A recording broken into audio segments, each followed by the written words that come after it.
There's a folklore you find everywhere in the world that there are people who are psychic who come from psychic families, suggesting that there is something that's inherited and that it's a talent. Well, whenever you're dealing with something like this folklore, you're never quite sure whether it's nature or nurture. Mm-hmm. It's simply the way that somebody was brought up, the nurturing, where everybody in the family just believes all this stuff and they're all witches and that's what they do. Or is it because there were people who actually did have some talent, which is why they got into it in the first place, and then that became incorporated into the family. So it's a mixture of both, and it's difficult to separate. So given that we have modern techniques now where we can do genetic analysis, we have a project that we call Psi Genes, looking for the genetic underpinnings of psychic talent.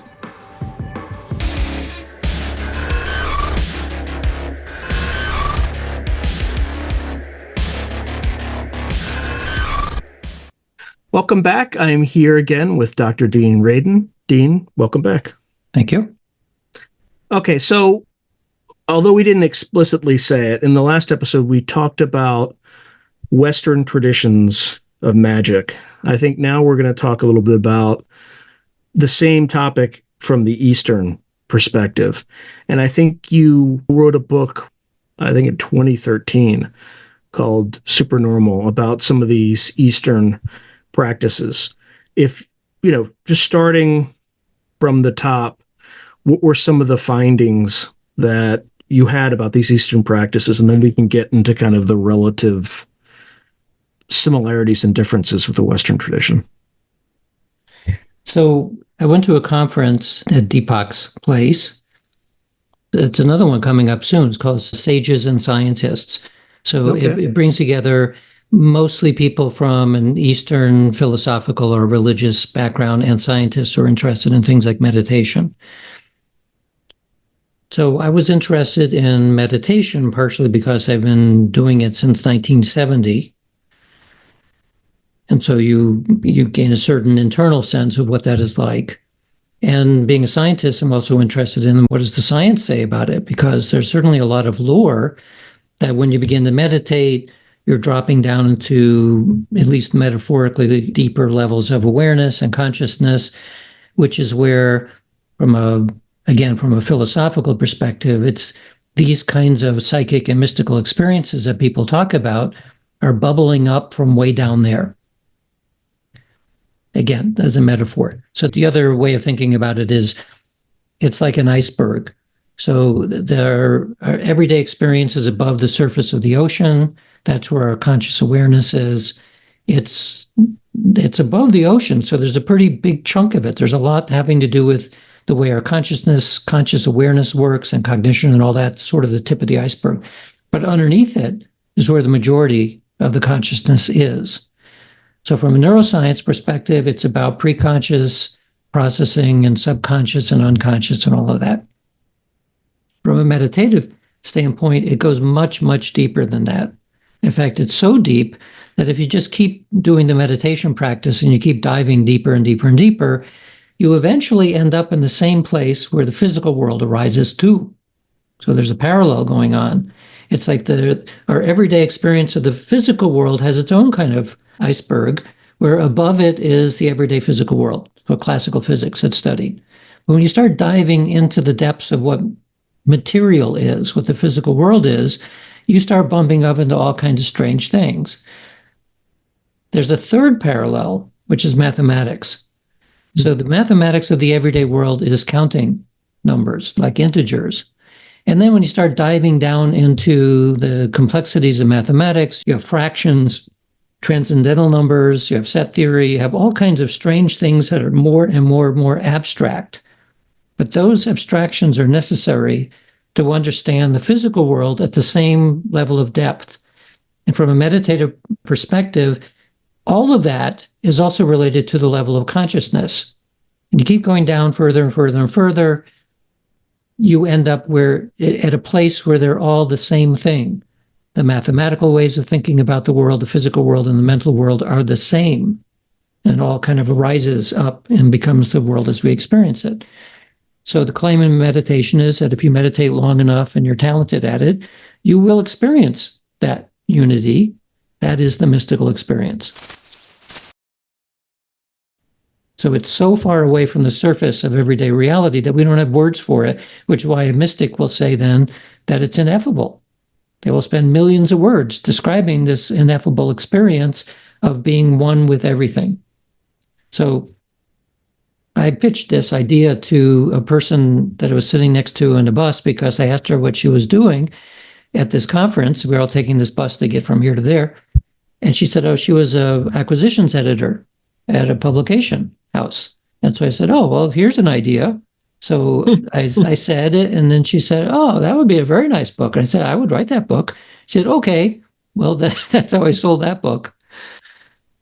So the underlying idea was partially coming out of my experience with meditation, but it was also because in studying psychic phenomena, you see many, many pieces of evidence suggesting that this is not coming out of your conscious awareness.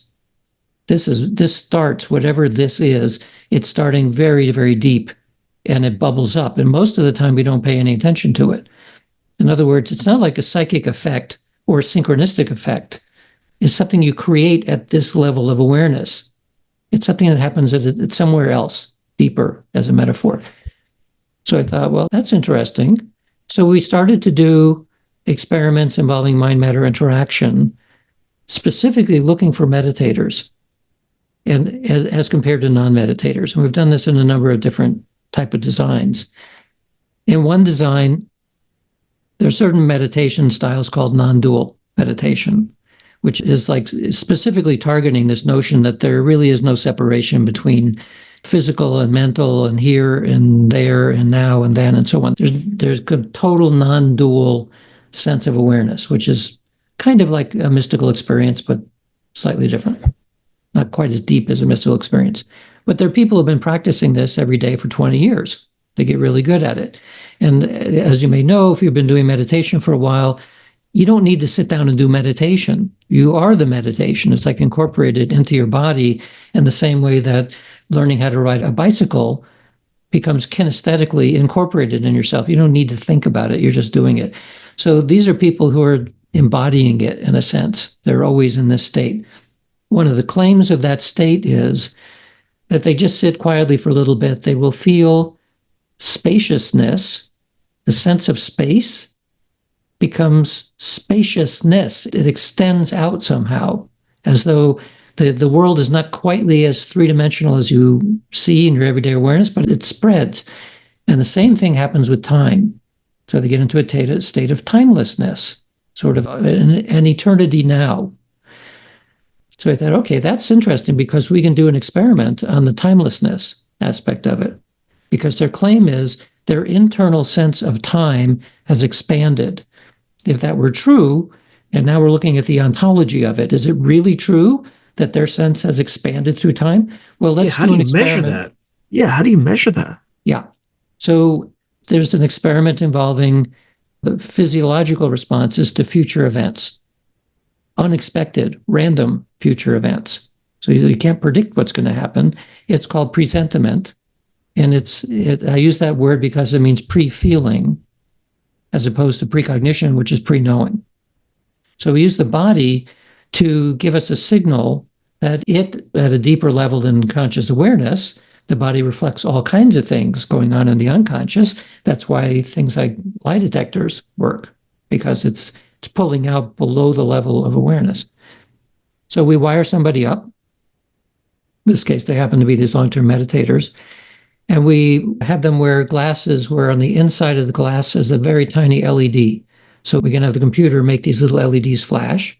And they also wear earbuds so they could hear a very mild tone occasionally. So when these tones or light flashes occur, and whether it's a tone or a light flash or both or nothing, is all determined completely random. And we use a true random generator for this, not a pseudo-random algorithm. And they're just asked to stay awake. Like they can meditate if they want, but don't go to sleep. Well, they're pretty good at that. So we record them over a course of a half an hour, and we're doing these random stimuli occasionally. The idea is that claim that they're in a state where their awareness has extended through time, then maybe their body will reflect that because their brain will show a differential response to the stimulus before it happens. So the differential response is if you get a light flash, predictably your occipital lobe is going to show that response because that's where images are processed. And if you get an audio tone, then your audio cortex will light up. So our question was, first of all, do we see anything in the brain happening before these unpredictable events? And second, do they tend to happen in the brain where the future event will actually occur?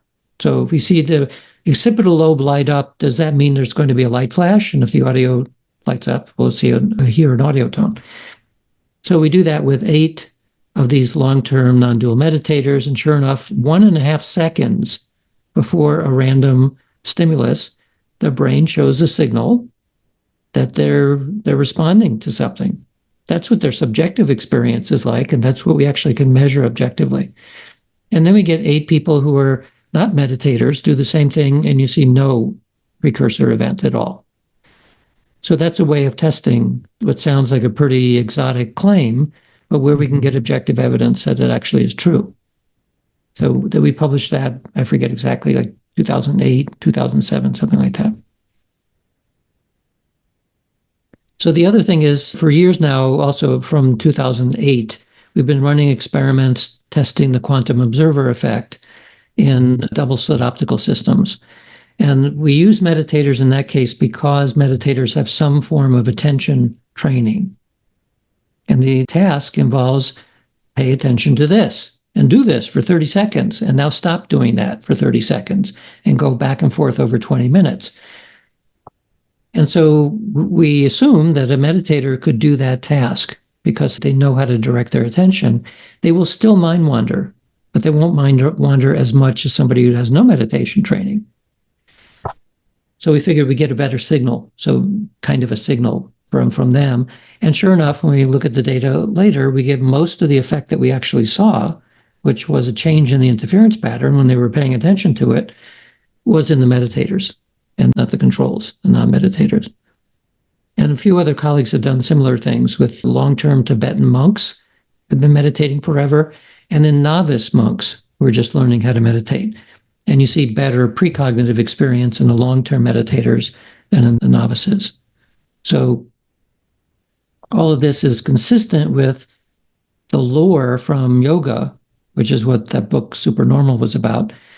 The lore says that when you meditate sufficiently to get down to a place called samadhi, which in the magical tradition is gnosis, it's a state which is considered somewhere like hovering between a full-blown mystical experience and a little bit higher than that, kind of, so that you're able to maintain awareness and you're not fully unified with the universe. You're still yourself, but you're very, very deep in terms of your meditative state. So in that state, if you can get there and sustain it, according to classical yoga, and do a process that's called samyama, which is putting in that state, there's almost no ego left. There's no intention. It's just like pure awareness. But you maintain it. You add on to it through samyama a little bit of intentional spin. And so I'm saying the word spin because it's like you're having like this pool of clear water, nothing's happening, and just like a little rock into it to make it have ripples. You're spinning something into it that have intention. So the siddhis, so-called powers that develop as a result of long-term meditative practice, are identical to psychic effects and are identical to magical effects. They're all the same thing, except that in the yoga tradition, there are prescriptions about how to do it. So step 1, be able to maintain samadhi for an indefinite period of time. Well, that step 1 might take somebody 30 years. It's a long step 1. But nevertheless, if you can get there, and you can maintain the state of samadhi, and you do this samyama practice where you're putting an intentional spin, and then because this is from language 2,000 years ago, it sounded more metaphorical. So one thing might be, in this state of samadhi, I will have the strength of an elephant. That's the intentional spin. in that state, the siddhi that occurs will give you supernormal strength. And another may be that I wish to have not that I wish, but my intention is I merge with the idea of wind. And now I can levitate or fly. And there's roughly 26 different kinds of siddhis. Some of them are elementary psychic things, and other ones are phenomena that we hear about in legends, but we don't see anymore. So we don't even know if they're really real.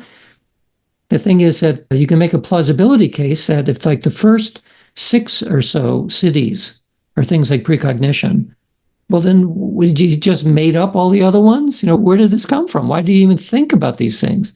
So it is possible that in a different time and place where we weren't distracted constantly by cell phones and TV and whatever, maybe people who spend a lifetime and had talent could get to a point where they could bilocate, they could levitate, they could do all kinds of things that today we would look at and imagine to be something a superhero could do, but not possible for a human. Now, in any of these experiments, did you try like a middle ground where you put people with no meditation experience, had them do hemisync prior to it?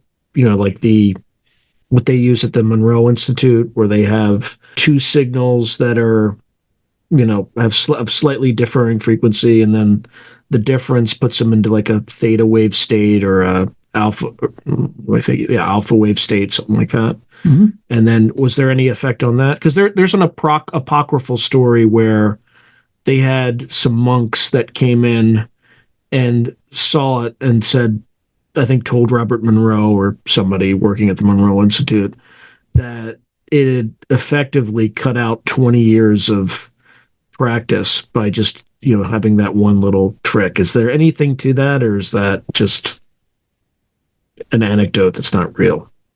Well, the entrainment method works. The binaural beat, if you're serious about it, you will definitely get into an altered state after a while. Will it cut off 20 years? I don't know. Will it cut off sometime, perhaps, because you'll get used to going into a theta or equivalent state? Yeah, I can imagine that is the case. Will it bring you into samadhi? The thing is that when we're talking about these different levels of consciousness, it takes talent to get into these states. You can learn. Anybody can learn remote viewing and learn meditation and all the rest of it. But some people, like every other aspect of human performance, some people are way better than others. They will learn faster. They will get to a much different level of ability.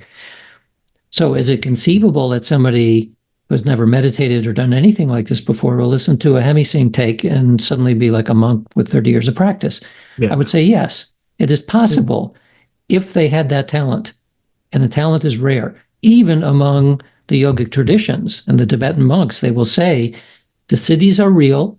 Some of them you can experience pretty quickly. Synchronicities pop up and things like that. Are synchronicities part of this at all? Oh, yeah. Yeah, that's the very first thing that most beginning meditators begin to report are synchronicities.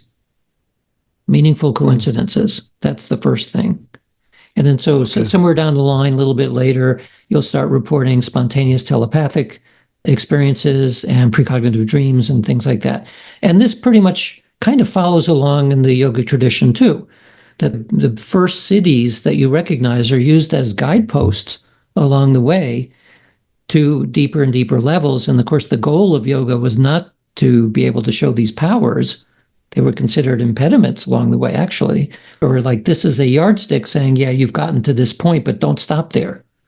Keep going, because the goal was enlightenment. It was to get beyond the ego, essentially, and recognize that you are the universe. Okay, just a quick aside, because that's almost freaky what you just said. So I started this channel 2 years ago, beginning of 2022. And the more I've delved into these sorts of topics, the synchronicities started. And this is not even meditation. It's just I started kind of delving in, diving deeper.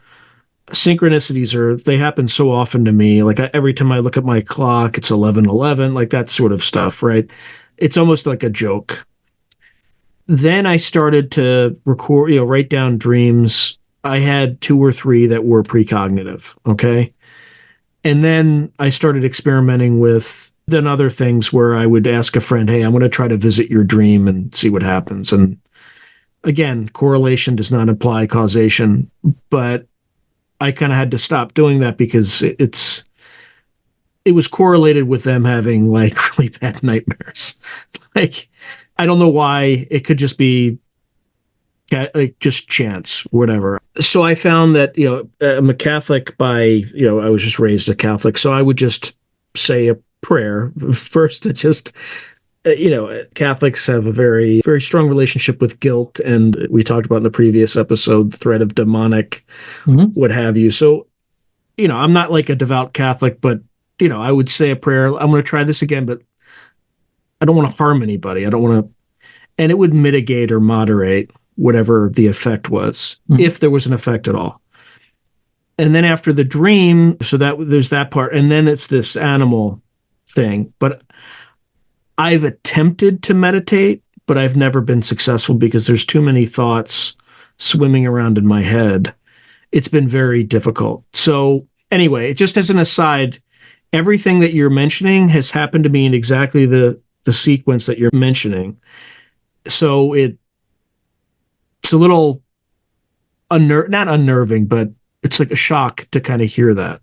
Well, yeah, I mean, it's a pity that these kinds of things are not better known in the West in particular.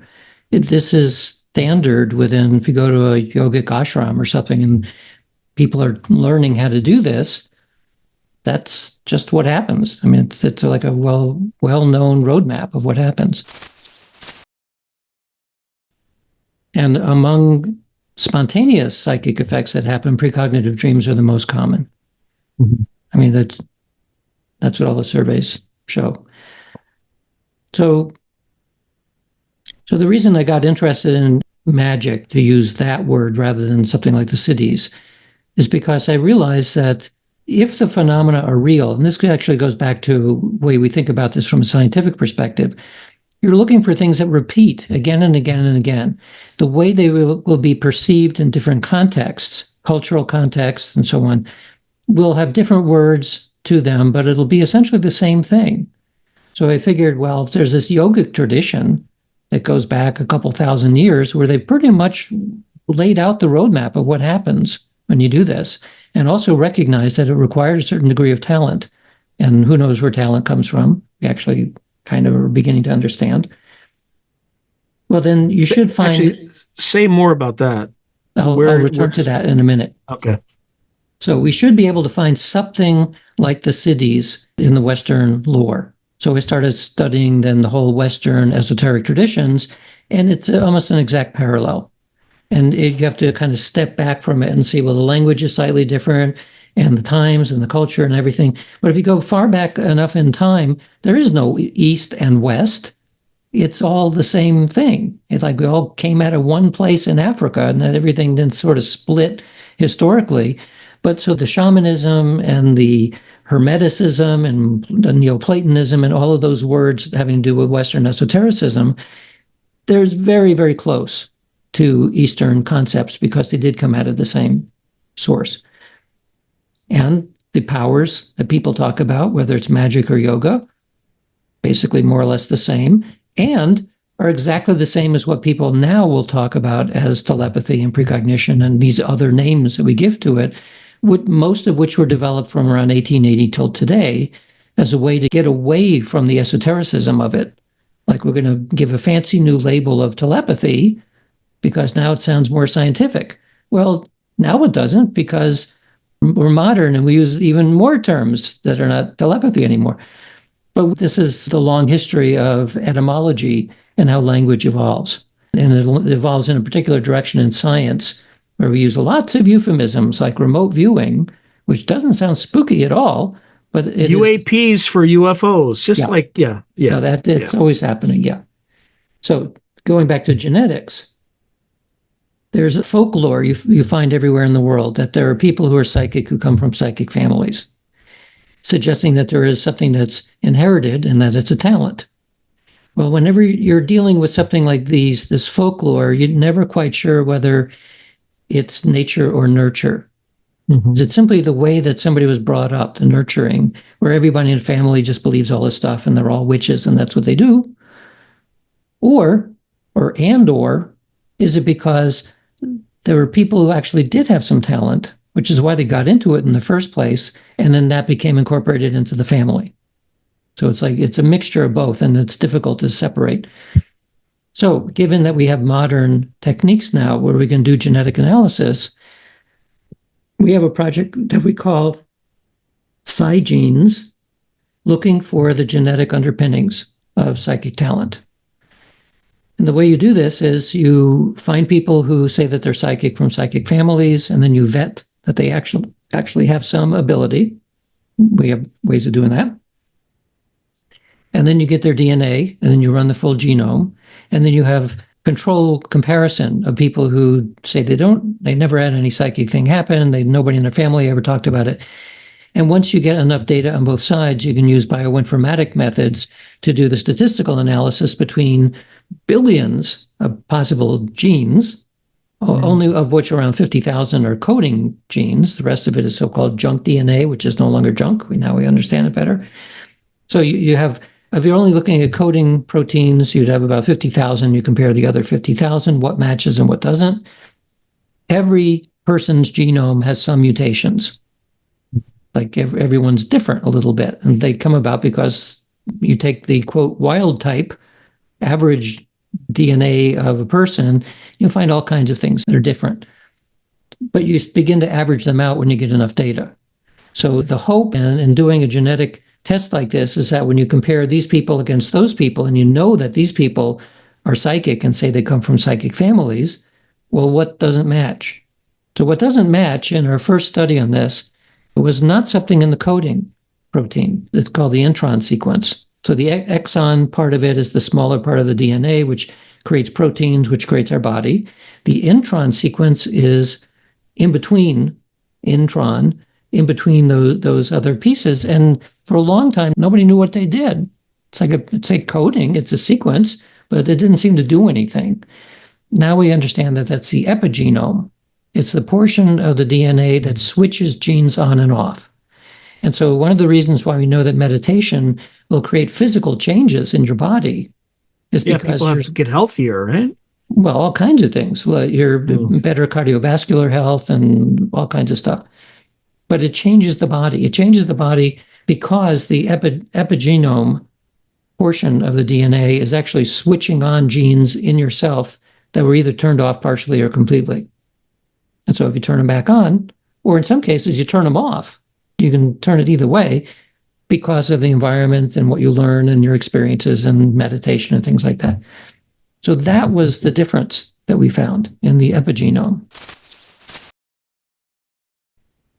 What we found that was surprising is we did not find that in the psychics. We found that in the controls. There was a portion of the intron sequence in the controls that was doing something which made them not psychic. Because again, you can switch genes on and you can switch genes off. Oh. We know from surveys and we know from our own experiments that most people can demonstrate something psychically if you put them in the right context and they do the right stuff. A subclass, a smaller class. It's kind of like the double slit experiment with DNA, basically. In the sense that your intention, causes the particle to express as a particle as opposed to a fringe pattern, right? Yeah. Okay. That's a kind of analogy. Yeah. It'd be something like that. Rough, not perfect, but yeah. But these are people where this particular epigenome has always been that way. Like it never had any reason to change. If you find people like that, it would be a very interesting study to do, which I don't think anyone's done. You take someone like that and they take a psychedelic and they have a mystical experience. That is known to change the person. They are transformed. Like from that one experience, they are not the same person anymore. If you have an experience where you have a mystical experience or something like that, you are transformed, typically into a much better person. Like compassion and empathy and everything goes way up, become much more interested in other people and service and all the positive pro-social things. It would be very interesting to know if the reason why that happened is because the epigenome did a little tweaked a couple of genes that were there, but they were just turned off. And so you're turning them on now, and suddenly you're flooded with empathy and flooded with aspects of what we're all capable of, but through genetics and training and childhood and so on, they can be turned off. So one of the people that was involved in the study specializes in a subsection of genetic research where they look at how whole countries and civilizations have certain genetic patterns in them.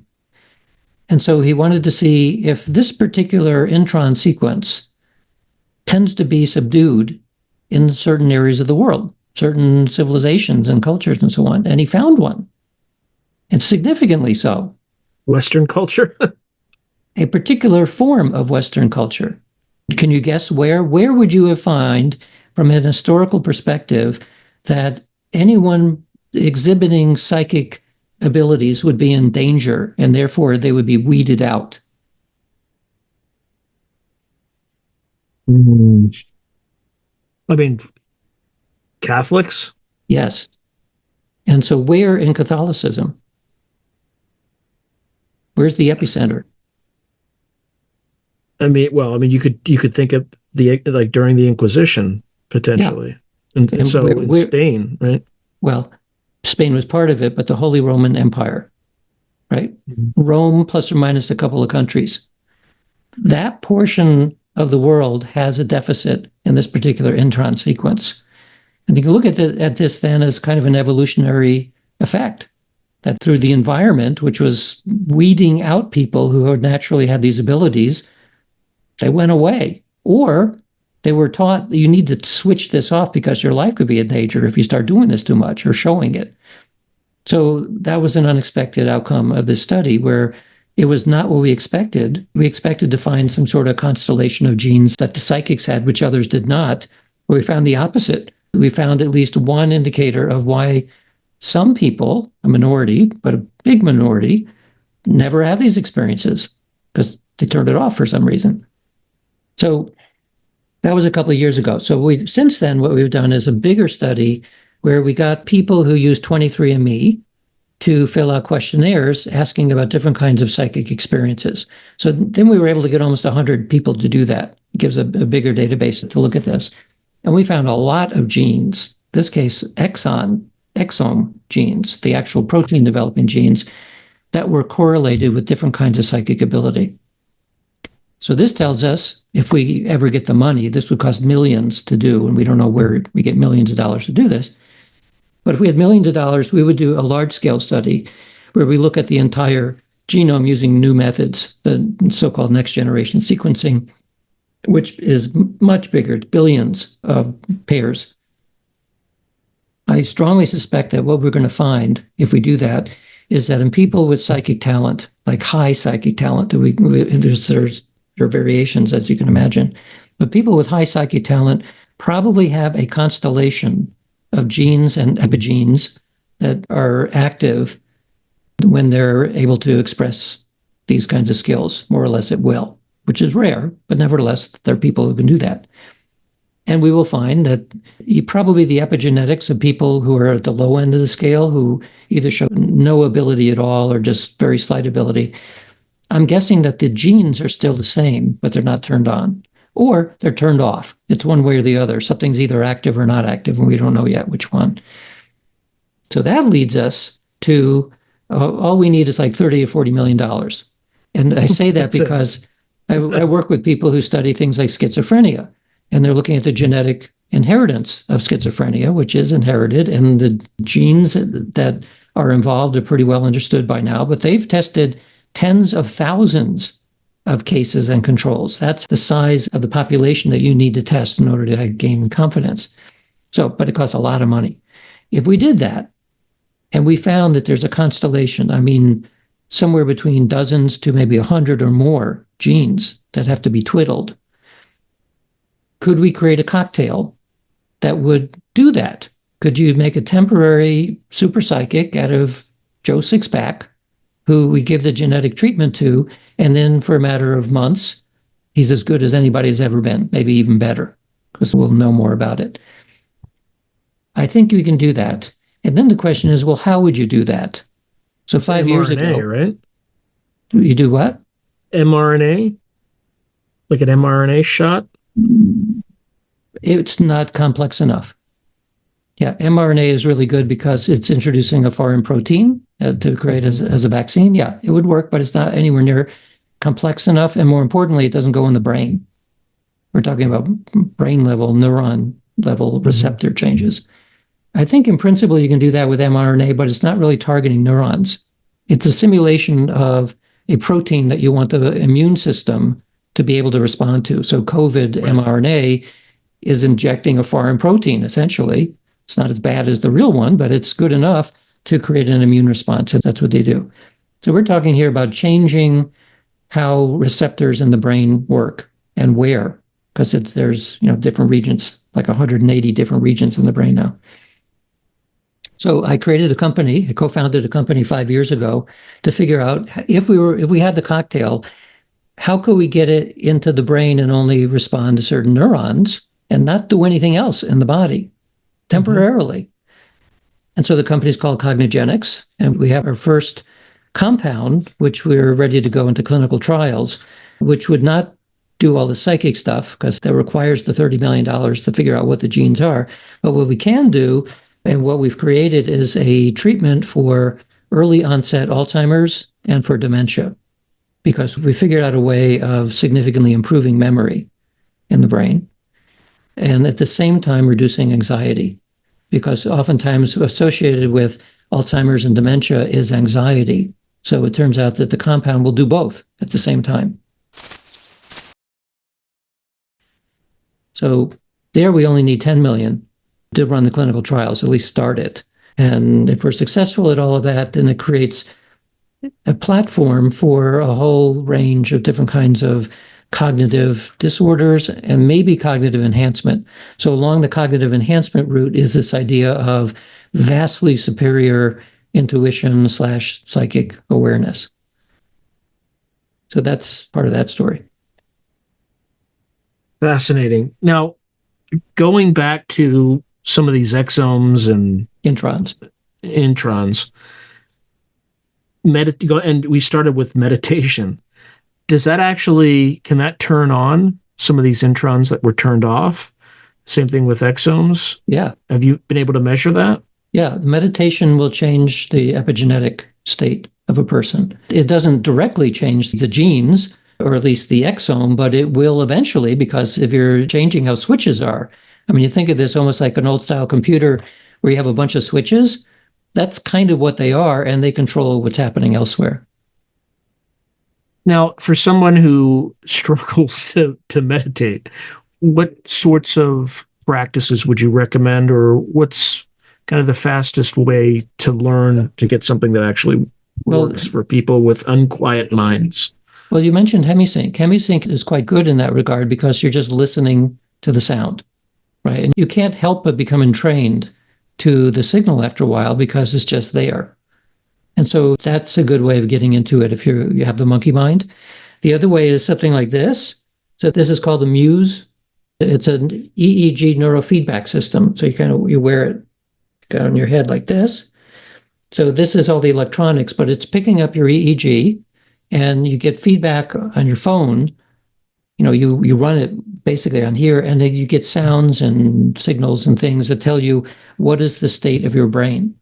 So as you do this more and more, you learn to go into mental states where you're able to gain better control, which is directly in the direction of meditation, essentially. So it's a little bit easier in meditation alone because there you're left alone with your thoughts, which in the beginning that's difficult. Whereas this neurofeedback, you have a feedback cycle so you can learn. And the HemiSync is also good because you don't have to do anything really, you just listen to the signal. So they're all effective. And then some people are not so good at this from a mental perspective. They're much better at things like walking meditation. Meditation that involves your body in some way through some kind of either repetitive thing like walking or swimming or doing anything that is not mental. So that also can very easily act as a meditation. And then there's a method that I actually talk about in my latest book where somebody wants to achieve gnosis. How do you do that? And you may or may not have ever meditated. So the method is that every time you do an out breath, you start with the number 10. And so you think in a slow out breath, 10 all the way down until this mentally saying is sort of fades away. And then there's a moment of silence. And then you have an in-breath and now 9 as you exhale. You go from 10 to 0. When you reach to 0, very good. Most people trying this will get to around 7, and then they'll forget what they were doing. And it's because mind wandering starts. Mind wandering primarily starts when you reach the bottom of the out-breath, because you have a moment of silence, and it's like disconnecting with everything at that point. So to get past that, then you say 10 all the way down, and then 10 coming all the way back up. And now 9 all the way down, 9 all the way up. Then maybe you'll get to 5. So in this book, I'm saying that if you want to learn how to do gnosis, you need to be able to do the 10 cycle so that you know you're not cheating. You really do remember what the count is, and you're sure. If you need to keep track on your fingers, go for it until you don't need to use fingers anymore. And then you do it for 20, and then you do it for 50. When you get to 100, that you'll be there. If you're not cheating and you can actually maintain all the way throughout with the thinking of the number as it goes down, but then thinking of nothing coming back up. Because when you reach that moment of silence in the bottom, you can sustain it. Sustain nothing, no thought during the in-breath. And so this is a little bit like, it's common in meditative practice to use something other than your mind. You're using your breath. Now, keeping track of your breath and just enough awareness to keep a number going. So there's 3 things happening at once. Keep track of your breath. You have a number in mind, and you have to remember what you're doing and where you are in the cycle.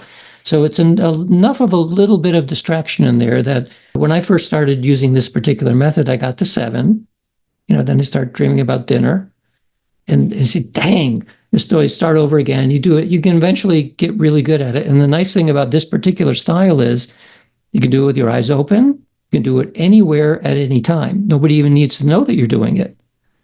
So a 10 cycle like this, if you time it, would take roughly a minute, maybe a minute and a half or 2 minutes. You will be amazed once you be able to go through the entire cycle of 10, the difference of state before and after. Because you cannot do this without your entire body relaxing. So it's like a 2-minute break where you reset where you were before. And I think it works. All right. Well, this is a random question, and you might not know what I'm talking about because I'm not even sure I know what I'm talking about. Are you familiar with this concept of the blue pearl? Does that sound familiar at all? It does, but I don't remember the context. It was something about being able to imagine a blue pearl and then rotating it in your mind. And it had some significance, and I don't remember. I can't find it. I read it once and could never find it again. Yeah.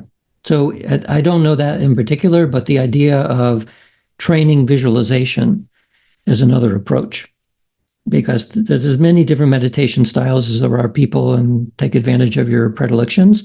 Some people are really, really good at visual imagery.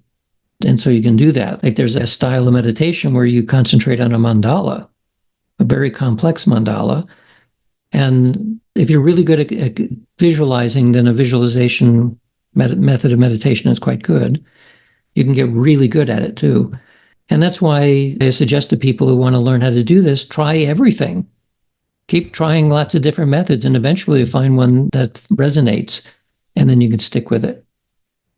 Any final words for the audience?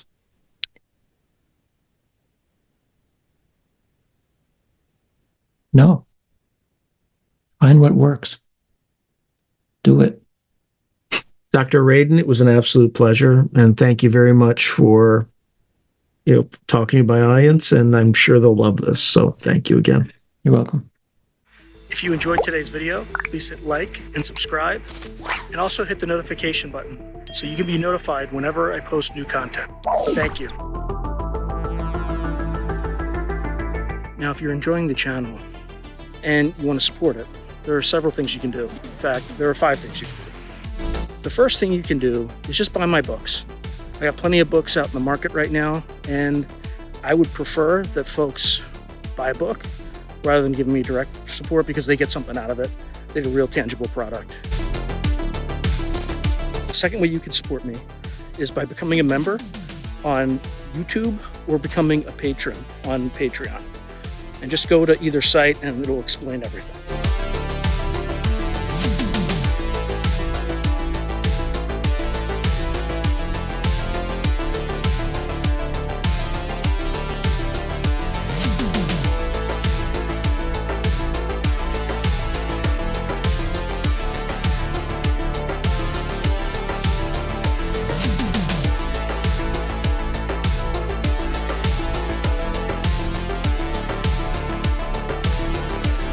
The third way you can support the channel is by checking out my merch site, which is here. There's plenty of stuff that you could get to support the channel.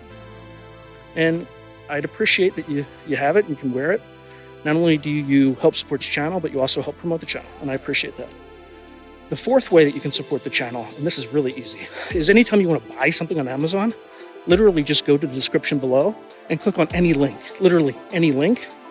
The channel gets a cut of that, and it costs you no extra money. You just go through the link, as I'm part of the Amazon Affiliates Club. The fifth and final way you can support the channel is through donations. Now, I don't prefer these because it's more of an expression of gratitude, but you don't really get anything out of it as a subscriber to the channel.